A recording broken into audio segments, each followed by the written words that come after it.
So yun guys, yun yung barko na sasakyan namin papuntang Cebu. Ang sarap mamasyal habang kumikita ka, habang nagninegosyo ka. Okay. Kaya guys, gusto mo gayahin yung ginagawa namin, tara, join ka sa amin. Turuan nga namin paano namin to ginagawa. Ayan, so sakay kami ng fast crab puntang Cebu. Mamaya nasa Cebu na po kami. Ayan. So nandito kami ngayon sa Baybay. Ayan yung terminal ng Baybay Leyte. Ayan. So turn mo na ako.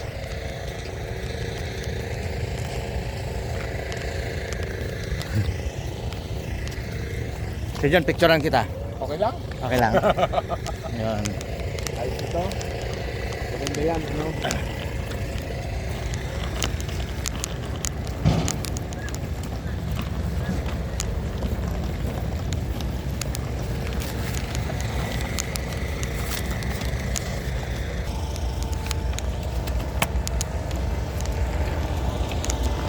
Sikat.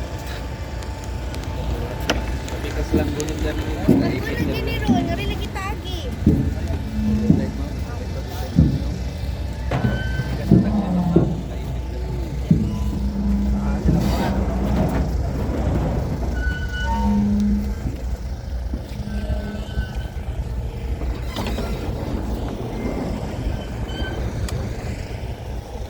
Grabe, ang ganda dito guys. Grabe.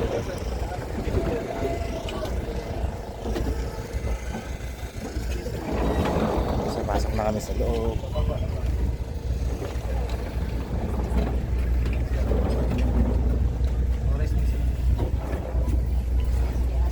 Asa mo, sir? Wow, ang ganda. Asa ni mo? Ari gigip. Ah, pwede. Ang ganda. Oh, yan guys. So, Kita ka dong hayag dito. Kita ang hagdanan dito gawas. so pupunta kayo ng Cebu, pwede kayo dito sa Baybay sumakay. Yan. Medyo malamig yung aircon. So, nakaka-amaze kasi maganda yung ano nila.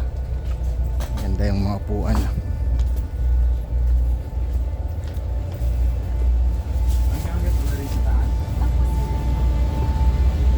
So, akyat kami dahil tourist ang kinuha namin.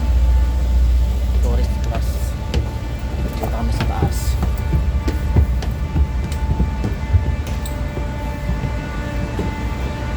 Dito ano dito?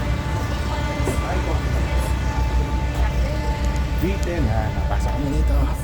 V10. Ah, to. Any seat na lang sir. Ay, di naman puno, ano? Thank you, mama. Okay. Dito lang ako sa malapit sa bintana. So, ito yung loob ng oras. Konti lang. Mga sulo namin ni Sir John to, ah. Hindi naman pala.